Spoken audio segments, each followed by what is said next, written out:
Rob, this is face-on view during your July 2011 session. Um, if anything, I'd change. I'd widen your stance just a bit.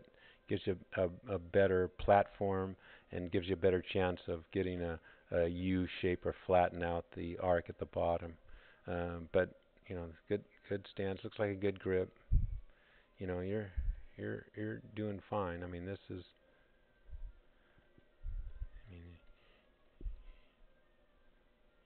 I mean, you're tracking Scott pretty closely here until the top. See, your arms are getting a little deep. His arms are still in front of his chest, but you know, pretty good action right there. Nice shoulder turn for that point in the swing, so that part's good. Then you get here, and then I recommend you stop here.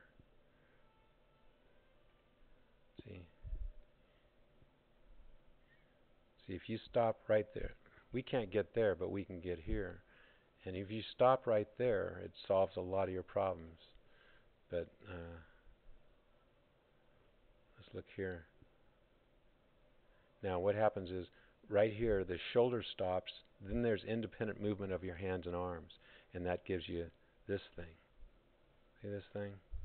That's just poison. So if you can go there and stop right there, you're good. See, this is good. This line, you got a lean here away from the target, very similar to Scott's. And your right leg is kind of towards the target. It could be leaned a little more. His is, but that's totally livable. So all that's pretty good there, Rob. But then what happens is you go here and kind of lose it. See how that left wrist is cupped? That's causing issues with over the top.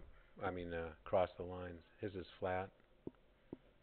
As you start down, you should see this knee pulling away from that red line, and you don't. See? So obviously this is all upper body to this point. Now watch Scott's. There's his top. See, that knee is kicked in, and his hands are chest high now. That's chest high. That's waist high. So it's further. And then impact. He's like maybe a foot in. It impact your knot. And see his hip is going that way at a pretty fast clip. Your hip is staying there. So this action has more consistency, more power, and better direction than this. And the trouble with keeping that hip in there, watch, you flip, end up with a chicken wing, and we want to end up like this, both arms straight. With your hip in the way, you can't possibly look like this. So again, getting the hip out of the way, getting the right knee caving in towards the left knee at impact will free that up. So you can see now down at the bottom, because club's passing your hands, you got kind of a V thing going on, like I was explaining. So you're here to impact.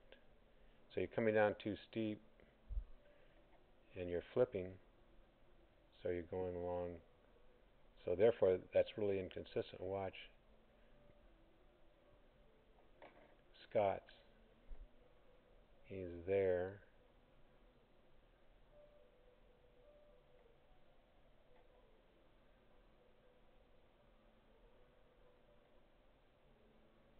Here's the flat spot.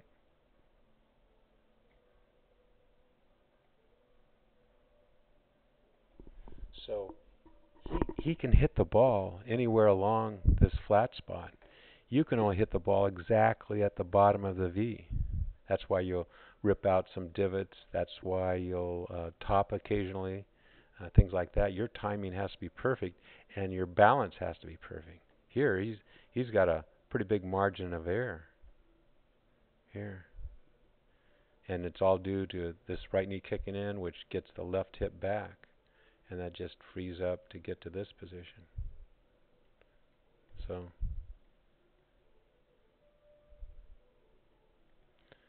I'll give you a hard copy of this picture right there. And then all you have to do is get in the mirror the reflection of that glass at your office and match it. So you just match these positions.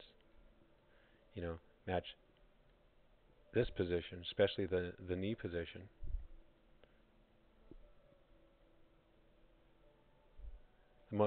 Then match